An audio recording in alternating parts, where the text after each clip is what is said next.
आपण सध्या आहोत दादा भुसे यांच्याकडे. शिक्षण मंत्री दादा भुसे यांचं नेमकं काय म्हणणं आहे आपण जाणून घेणार आहोत. दादा, अनेक खाजगी शाळा आहेत, त्या खरं तर पालकांची लूट करताना बघायला मिळत आहेत. कारण अनेक शाळांच्या आवारामध्येच वितरक बसलेले असतात, त्यांच्याचकडून वह्या पुस्तकं घ्या अशा संदर्भातलं खरं तर एक जबरदस्ती किंवा बळजबरीपणा जो आहे तो शाळांचा बघायला मिळतो. काय सांगाल?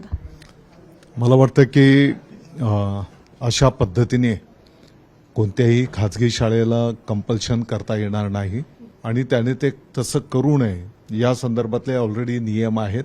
आणि आपल्या जर कुठे असा अनुभवास आलं, त्याची जर पालकांनी तक्रार केली तर त्याचं निश्चितपणे चौकशी करून कारवाई केली जाईल.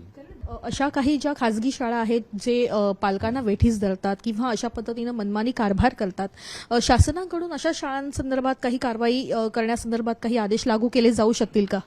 निश्चितपणे मी आपल्याला जसं सांगितलं की जर पालकांनी अशा पद्धतीने तक्रार केली, मला वाटतं की सभागृहामध्ये पण या संदर्भामध्ये स्पष्ट भूमिका घेण्यात आलेली आहे आणि वेळ प्रसंगी त्या शाळेवर कारवाई करायलाही सरकार त्या ठिकाणी पुढे पाठीमागे बघणार नाही. या ठिकाणी शाळेसंदर्भात जो खरं तर कायदा जो आहे तो लागू करण्यासंदर्भात सरकार अनुकूल आहे.